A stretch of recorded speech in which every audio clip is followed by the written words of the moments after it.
Doctor Anurag ji भी, जिनसे हमारा अनुराग बहुत गहरा है, वो आ जाएंगे।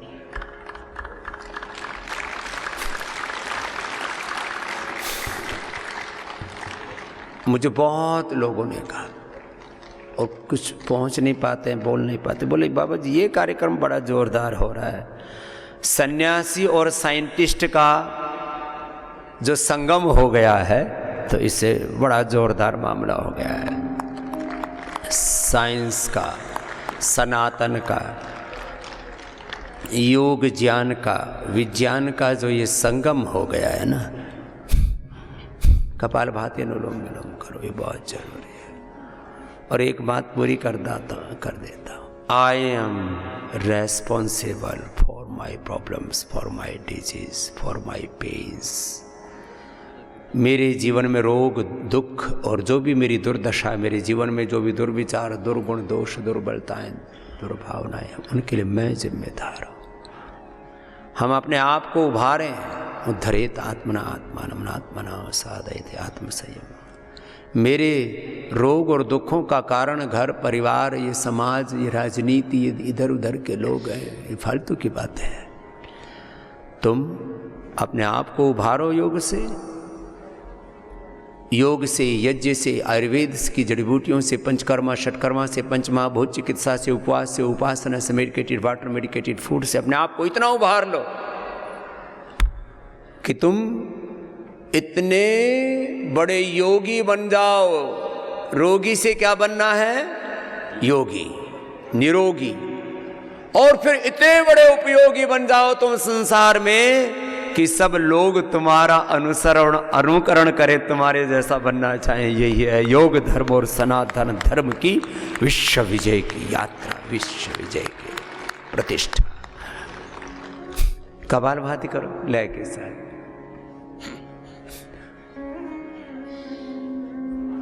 जब आप पूर्ण भक्ति से कपालभाति अनुलोम विलोम करते हो, पूरे योगस्थ आत्मस्थ होके अपने स्वरूप में प्रतिष्ठित होके, तो एक एक ऊर्जा से लाखों, एक एक अणु, एक एक कोशिका से लाखों प्रकार के जो पॉजिटिव वाइब्रेशंस हो रहे हैं, उन सकारात्मक विधेयात्मक ऊर्जा तरंगों से हम आप्लावित, आशीषित, अनुग्रहित, उपकृत हो जाते हैं। ये पूरा पिंड और सारा ब्रह्मांड हमें ऊंचा उठने में मदद करने लगता है। और इसका पूरा साइंटिफिक मैकेनिज्म अब तो विज्ञान की आंखों से भी देख लिया गया है। एक है धर्म की दृष्टि, योग दृष्टि, वेद दृष्टि, सनातन दृष्टि, एक है विज्ञान की दृष्टि। तो हमारे विज्ञान की कुछ दृष्टि लेकर के आए हैं। डॉक्टर अनुराग जी का एक बार पुनः बहुत बहुत अभिनंदन है।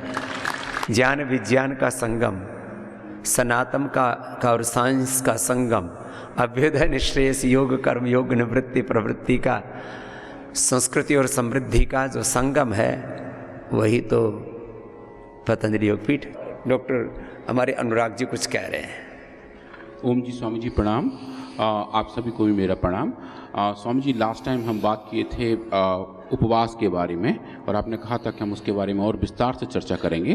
तो आज उपवास और व्यायाम दोनों को एक साथ लेने का प्रयास करेंगे और ये देखेंगे कि उपवास से क्या फ़ायदे होते हैं, और एक्सरसाइज के साथ की जाए तो और फ़ायदा कितना गुना बढ़ जाता है। स्वामी जी, हाँ, केवल उपवास नहीं, ये केवल वाला मामला गड़बड़ है। केवल योग, केवल आयुर्वेद, केवल एलोपैथी, केवल उपवास, केवल उपासना, केवल व्यायाम, केवल एक्सरसाइज, केवल खाना, केवल भूखों मरना, ऐसा नहीं है। एक विवेकपूर्ण दृष्टि के साथ, समन्वय के साथ। क्या है स्वामी जी, हमने पिछली बार बात किया था ऑटोफेजी के बारे में। ऑटोफेजी मतलब जहाँ सेल अपने आप को क्लीन करते हैं। जो कबाड़ी वाली बात हो रही थी कि कबाड़ी सब कुछ कबाड़ को एक तरफ इकट्ठा करके उसको रिसाइकिल करता है, ऐसी ही संरचना हमारे शरीर के अंदर होती है, हर एक कोशिका के अंदर होती है।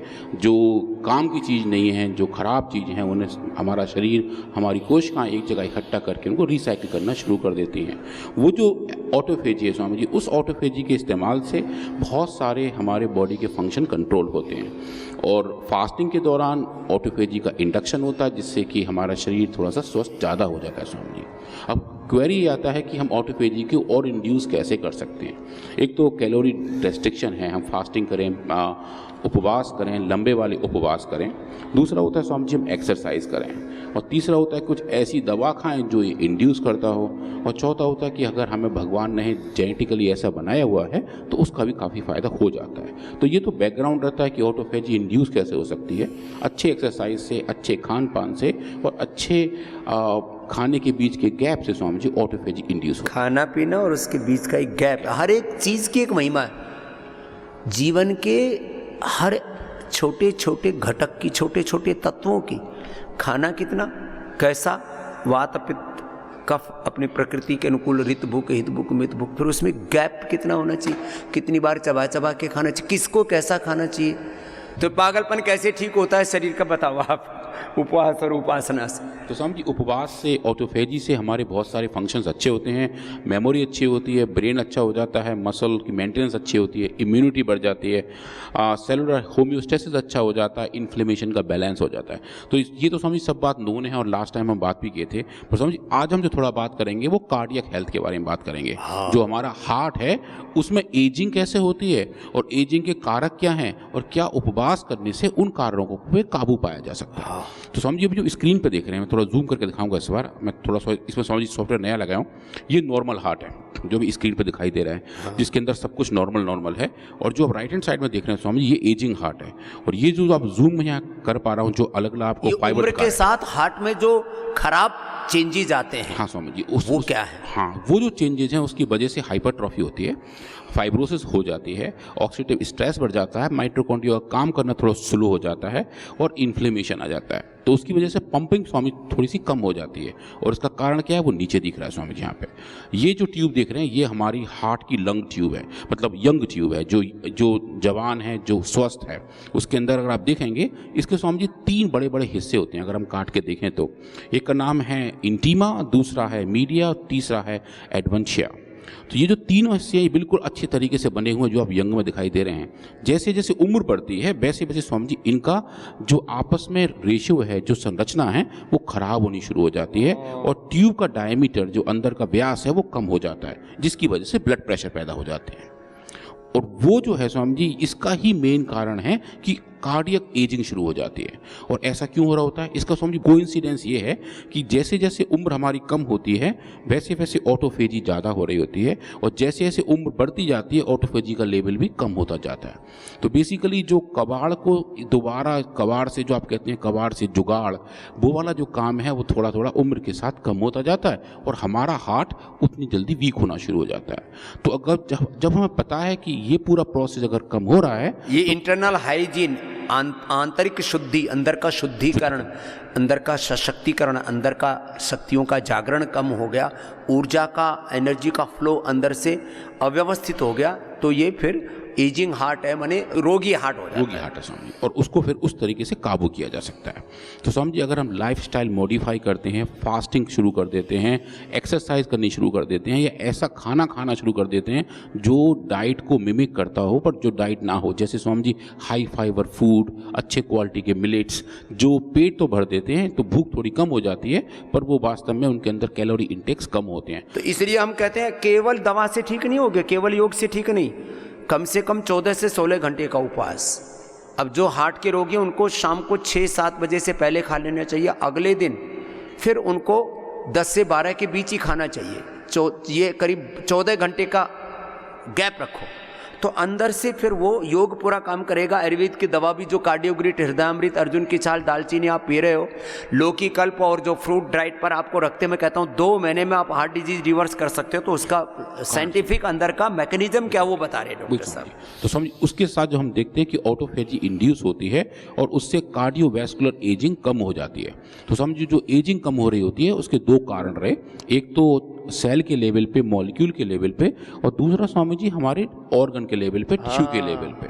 तो जब ये एजिंग कम होती है स्वामी जी, तो ऑर्गन लेवल पे हमें क्या मिलता है, हमें दिखते हैं हाइपरट्रॉफी कम हो जाती है, फाइब्रोसिस कम हो जाती है, डायस्टोलिक डिसफंक्शन, जो हार्ट के बीटिंग का जो प्रोसेस है वो थोड़ा सा जो डिसफंक्शन हो जाता है वो वापस नॉर्मल हो जाता है, वेस्कुलर स्टिफिंग, जो हमारे ब्लड वेस्कुलर सिस्टम के जो ट्यूब्स हैं, जो नसें हैं, जो नाड़ियाँ हैं, उनके अंदर थोड़ा तनाव ज़्यादा बढ़ता है जैसे जैसे उम्र बढ़ती जाती है। उनके अंदर फ्लैक्सिबिलिटी कम हो जाती है स्वामी जी। तो वो फ्लैक्सिबिलिटी भी अगर हम टाइम पे एक्सरसाइज करते हैं और टाइम पे उपवास करते हैं तो वो भी स्वामी जी नॉर्मल होना शुरू हो जाता है। और सेलुलर लेवल पे क्या हो रहा था स्वामी जी? सेलुलर लेवल पे हम देखते हैं कि माइटोकॉन्ड्रिया बेटर हो जाते हैं, ऑक्सीडेटिव स्ट्रेस कम हो जाती है, और इन्फ्लेमेटरी साइटोकाइंस जो उम्र के साथ साथ हौले हौले आते हैं, जिसको आप स्वामी जी कहते हैं स्लो इन्फ्लेमेशन, जो शरीर के अपने अपने अलग अलग ऑर्गन पे है, उसका भी लेवल कम होना शुरू हो जाता है, और ओवरऑल हार्ट एक अच्छे तरीके से अच्छा होना शुरू हो जाता है स्वामी जी। अब इस पर हम ये देखें कि फास्टिंग के और कौन कौन से बेनिफिट ज़्यादा हैं स्वामी जी। तो यहाँ मैं दो चीज़ और बताना चाह रहा हूँ। अभी हमने हार्ट के बारे में बात किया स्वामी जी, फास्टिंग को लेके, उपवास को लेके जो नई अवधारणा है वो स्वामी जी आँखों को लेके भी है। तो जो हमारी आँखें हैं इनके अंदर लिक्विड भरे हुए हैं जो ट्रांसपेरेंट हैं, जिनको कहते हैं vitreous humour and aqueous humour, जो लेंस के दोनों तरफ के लिक्विड होते हैं। उसमें भी स्वामी जी रक्त का संरक्षण होता रहता है, उसमें खाना जाता रहता है। और आँख की बड़ी बीमारियों का एक बहुत बड़ा कारण जो एक्वस ह्यूमर है उसके अंदर का सर्कुलेशन कम होना है। तो स्वामी जी बड़ा अच्छा फाइंडिंग ऐसा है जो ये दिखाता है कि ऐसे लोग जिन्होंने इंटरमिटेंट फास्टिंग की थी या लंबे उपवास किए थे, उनके अंदर जो एक्वस ह्यूमर के अंदर फ्लो था वो रेगुलाइज हो गया था स्वामी जी। तो ये स्वामी जी एक बड़ी बात थी जो लोग पहले लिंक नहीं कर पा रहे थे कि उपवास से ये फायदे भी हो सकते हैं। तो एक्वस ह्यूमर की का रीफ्लो का नॉर्मलाइजेशन फास्टिंग की वजह से होता है। और ब्रेन सेल्स के बारे में हम लास्ट टाइम भी बात किए थे, जो दो मेन सिस्टम है हमारे CNS के, पैरासिम्पैथेटिक और सिंपैथेटिक, दोनों सिस्टम भी ब्रेन के नॉर्मलाइज होते हैं फास्टिंग की वजह से। तो इसके बारे में समझिए काफ़ी सारा काम हो रखा है और लोगों ने बहुत अच्छे से दिखा रखा है कि ब्रेन की फंक्शनैलिटी भी उपवास की वजह से ठीक हो सकती है। अब जो एक बड़ी बात है स्वामी जी वो ये है, अभी हम बात कर रहे हैं ब्रेन की, हार्ट की, किडनी की, लिवर की, ये इंडिविजुअली स्वामी जी काम नहीं कर रहे, इनका आपस में भी इंटर ऑर्गन कम्युनिकेशन है। जैसे हम समाज में रहते हैं, लोग आपस में बात करते हैं, ऐसे ही ये सब अंग शरीर के अंदर अलग अलग तरीके से बातें करते हैं, और उनका जो कम्युनिकेशन है स्वामी जी वो इंटर ऑर्गन कम्युनिकेशन भी उपवास की वजह से बेटर हो जाता है। तो जो आप स्क्रीन पर देख रहे हैं, थोड़ी सी बिजी स्लाइड है सोमा जी, आप लेफ्ट साइड में देखेंगे वो लीवर है, बीच में आपको ब्रेन दिखाई दे रहा है, और बाकी राइट हैंड साइड में कुछ फास्टिंग, कुछ ऐसे फैट सेल्स हैं जो फास्टिंग के थ्रू जा रहे हैं, और इनके अलग अलग सिग्नलिंग मॉलिक्यूल हैं, अपने अपने मैसेंजर्स हैं, अपने अपने दूत हैं जो एक ऑर्गन दूसरे ऑर्गन के पास भेजता है, और वो उन दूतों का जो आपस का कनेक्टिविटी है, जो उनकी कम्युनिकेशन के तरीके हैं, वो भी स्वामी जी फास्टिंग की वजह से बहुत बढ़िया हो जाते हैं, और उसकी वजह से ओवरऑल हेल्थ भी इम्प्रूव हो जाती है। नाउ जो अगला पार्ट है Swami ji, exercise during fasting. लोग ऐसे कहते हैं कि जब फास्ट कर रहे होते हैं, जब उपवास होते हैं, शरीर कमज़ोर हो जाता है, पर साइंस स्वामी जी थोड़ा उल्टा कहता है। साइंस के हिसाब से अगर हम एक्सरसाइज करते हैं, हाई एंड योग करते हैं, या फिर बहुत एरोबिक एक्सरसाइज करते हैं उपवास के साथ साथ, तो एक बड़ा अच्छी चीज़ होती है स्वामी जी, हमारे शरीर के अंदर जो फैट है उसका ऑक्सीडेशन होना बहुत ज़रूरी होता है। तो जब उपवास हो रहा होता है और एक्सरसाइज साथ हो रही होती है, तो स्वामी जी हमारा जो फैट है उसका ऑक्सीडेशन बढ़ जाता है, जो एक हेल्थी स्टेट की तरफ ले जाना शुरू कर देता है। तो उपवास के साथ साथ यही नहीं कि उपवास है तो सिर्फ लेटे रहेंगे, उपवास के साथ कार्यक्रम भी चलते रहने चाहिए, अच्छे क्वालिटी के योग भी चलते रहने चाहिए, और जो पूरा प्रोटोकॉल आप बताते हैं वो सब लोग जब फॉलो करते हैं तो उसका फ़ायदा भी दिखता है। तो आज हम जो देख रहे हैं कि इतने सारे लोग यहाँ के स्वास्थ्य का एक दोबारा रीजनरेशन कर पा रहे हैं, उसका एक बहुत बड़ा कारण योग के साथ साथ जो हमारे आहार सिस्टम है वो भी है, क्योंकि जो आहार के तरीके हैं वो ये तय कर देते हैं कि हमारा शरीर किस तरफ जाएगा, और फिर योग उसको उस तरफ कंडीशन कर देता है। तो वो जो कंडीशनिंग है जो उपवास के साथ साथ एक्सरसाइज की है, वो समझिए बहुत ज़बरदस्त है। तो जो हमारे फैट टिश्यू हैं उसमें से अलग अलग टाइप के फैट्स बाहर निकलने शुरू हो जाते हैं। जो ब्राउन फैट है, जिसे अच्छा फैट कहा जाता है, वो ज़्यादा हो जाता है, और वाइट फैट जो गंदा फैट है जिसकी वजह से मोटापा आता है, बीमारियाँ आती हैं, उनका लेवल कम हो जाता है। और लास्ट टाइम समझिए हम बात कर रहे थे लाइपोलाइसिस की, जो फैट को तोड़ के ऊर्जा बनाने वाली बात है, उस पूरे प्रोसेस का लेवल भी उपवास और उसके दौरान किए हुए एक्सरसाइज से बढ़िया हो जाता है। अब यह है कि इसका किस किस रोग में क्या क्या फ़ायदा हो सकता है। तो समझिए एक बड़ी स्टडी है जहाँ लोगों ने ये बताया कि अगर हम इन दोनों को कंबाइन करें, उपवास को और एक्सरसाइज को, तो कैंसर में फ़ायदा होता है स्वामी जी। उपवास और योग बोलो आप उसको। उपवास और योग। क्या क्या विदेशों को तो हर चीज़ एक्सरसाइज दिखती है, उनको योग के जो गहरे तत्व हो, तो उपवास और योग दोनों का संगम साथ में प्रयोग किया तो हाँ स्वामी, उससे स्वामी देखा कि जो कैंसर के मार्कर्स थे वो नॉर्मलाइज होने शुरू हो गए। और ये कैंसर के लगभग 60-70 पेशेंट्स पे एक साथ स्टडी की थी, और जहाँ ये दिखाया कि जहाँ उपवास और योग साथ साथ किया तो कैंसर के मार्कर नॉर्मल हो गए, क्वालिटी ऑफ लाइफ बेटर हो गई, थकान कम हो गई, फैट मास कम हो गया, लीन मास बढ़ गया, बॉडी के लिपिड्स कम हो गए और इंसुलिन का रेजिस्टेंस भी कम हो गया। तो सब मिला के जो ओवरऑल हेल्थ की बात है स्वामी जी, वो थोड़ी अच्छी हो गई जब उपवास और योग को एक साथ किया गया। और पूरा जो एक प्रोटोकॉल था जहां हम बात करते हैं होलिस्टिक हेल्थ की, वो वहां पे अच्छे से होती हुई दिखी स्वामी जी। अब एक और कंपोनेंट है स्वामी जी, जिसको हम बोलते हैं सर्केडियन रिदम। तो सर्केडियन रिदम स्वामी जी क्या होता है कि जैसे कि हम कितने बजे सो के उठ रहे हैं और कितने बजे हमारे शरीर में किस किस टाइप के हार्मोन सिक्रीट हो रहे हैं, तो हमारे सोने और जगने का जो साइकिल है, जैसे 5 बजे रोज सबकी आंख खुल रही है जो यहाँ पे हैं, तो उनका बायोलॉजिकल क्लॉक सेट हो गया है, शरीर के अंदर एक अलार्म लगा हुआ है जो आपको वो सब कुछ करने के लिए कहता है जो आपका शेड्यूल बना हुआ है। तो उसको स्वामी सर्केडियन रिदम कहते हैं कि हमारा शरीर किस टाइम पे क्या काम कर रहा है। एक शरीर के बायोलॉजिकल क्लॉक, एक जैविक घड़ी, ये बहुत बहुत बड़ी भूमिका है इसकी। हाँ स्वामी जी, और हमारी हेल्थ में उसका बहुत अच्छा कंट्रोल भी रहता है। जो लोग टाइम पे सो रहे हैं, टाइम पे जग रहे हैं, टाइम पे काम कर रहे हैं, घड़ी अगर अच्छे से टाइम पर खा रहे हैं, टाइम पर हर एक रिदम के साथ, जो मैं कह रहा था ना, भगवान का विधान, प्रकृति का विधान का जो पालन करते हैं, यूनिवर्सल लॉ का, उसके बारे में बात कर। हाँ स्वामी जी, तो वो जो बायोलॉजिकल क्लॉक है, जैविक घड़ी है, जब वो सूर्य के साथ सिंक में रहती है, जब सूर्य जग रहा है तब हम जग रहे हैं, जब सूर्य अस्त हो रहा है तब हम सो रहे हैं, तो हमारा शरीर अच्छे से ट्यून्ड अप रहता है स्वामी जी। और ऐसा कहा जाता है कि जैसे जैसे हमारे शरीर में सूर्य के साथ लिंकिंग रहती है, हम उतने स्वस्थ रहते हैं। तो टाइम पे सोना, टाइम पे जगना, टाइम पे योग करना, टाइम पे खाना और टाइम पे वो सब करना जो करना चाहिए, वो एक अच्छे सर्केडियन रिदम को बताता है। और उसका हमारे शरीर पर जो प्रभाव होता है वो बायोलॉजिकल होम्योस्टेसिस है। मतलब एक तरीके से जो जैविक घड़ी है वो हमारे शरीर के फंक्शन को कंट्रोल करती है, और वो जो कंट्रोल है वो होम्योस्टेसिस की तरफ जाता है। तो स्वामी जी, योग और फास्टिंग, उपवास और योग के इस्तेमाल से इस जैविक घड़ी का होम्योस्टेसिस भी किया जा सकता है। और ये एक अच्छा सा पब्लिश्ड है कि अगर टाइम पे लोग खा रहे हैं, टाइम पे योग कर रहे हैं, तो जो अलग अलग टाइप के हार्मोन हैं उनके लेवल भी नॉर्मलाइज होने शुरू होते हैं। और कुछ लोग जिनका सर्केडियन रिदम खराब हो चुका होता है, जो रात में 2 बजे जग के बैठ जाते हैं और फिर सोच रहे हैं क्या करें, और फिर कुछ काम करते हैं, फिर सुबह 7 बजे सोते हैं और फिर 11 बजे उठते हैं, तो उस पूरे प्रोसेस में भी स्वामी जी अलग सही टाइम पे भोजन किया जाए, उपवास किया जाए और योग किया जाए, तो उससे Swami ji circadian rhythm reset की जा सकती है। तो जो हमारी जैविक घड़ी है उसको रीसेट इस प्रोसेस से किया जा सकता है।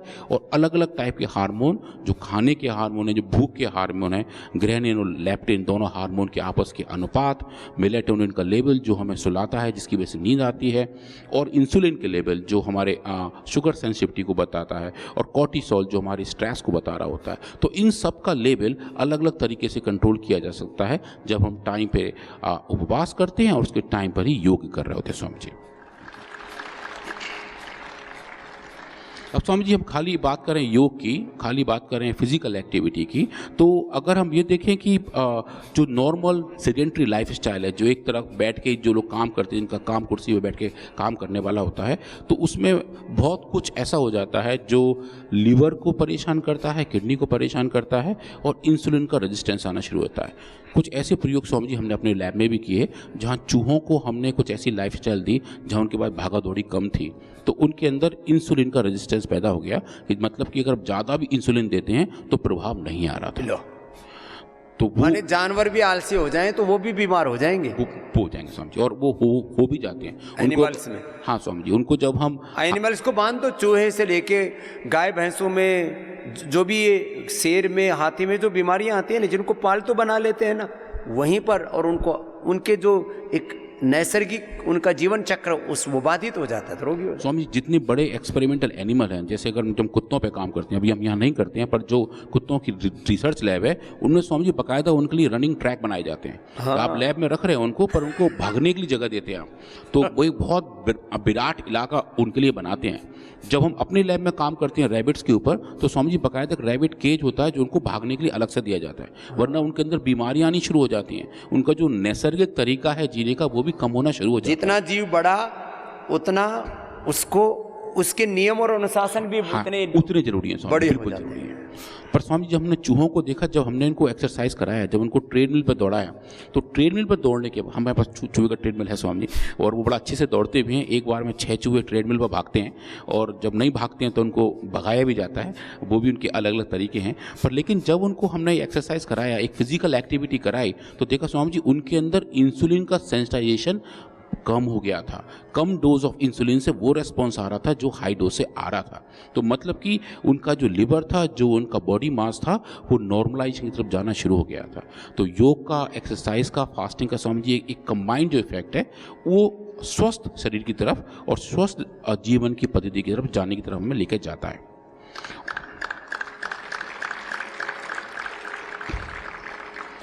और एक बड़ा पाथवे है, आई थिंक थोड़ा सा डीप साइंस है स्वामी जी, पर एक सरफेस प्रोटीन होता है हमारे शरीर के अंदर जिसको बोलते हैं GLUT4, जो एक ट्रांसपोर्टर होता है स्वामी जी ग्लूकोज का, जो ग्लूकोज को शरीर के अंदर लेके जाता है। तो एक तरीके से गेट कीपर होते हैं, शरीर की कोशिकाओं के ऊपर वो गेट कीपर होते हैं, ग्लूकोज को अंदर जाने देते हैं।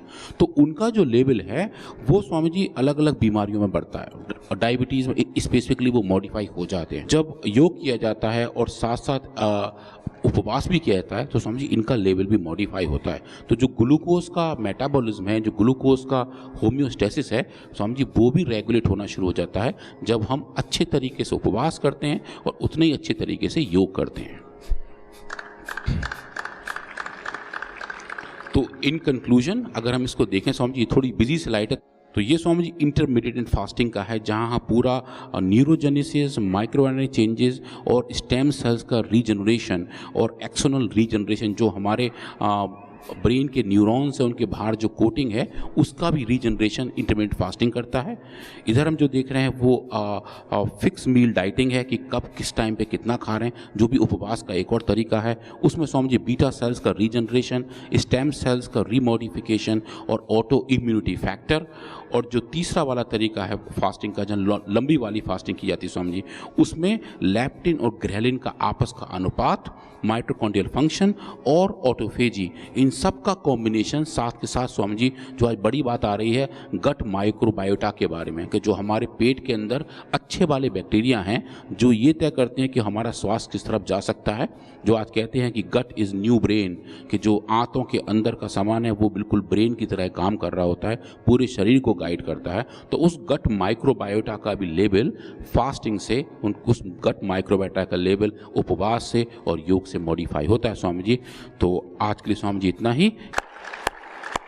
तो ऐसे आपको योग के, आयुर्वेद के, उपवास उपासना के जो आपको यहाँ लाइफस्टाइल फॉलो कराते हैं, जीवन जीने का जो तरीका सिखाते हैं, कैसे खाना, कैसे पीना, कैसे जीना, उसके पीछे का जो विज्ञान है उससे भी अवगत कराते हैं। तो एक बार फिर से डॉक्टर अनुराग जी का अभिनंदन और हास्यासन के साथ आज के सत्र की पूर्णाहुति।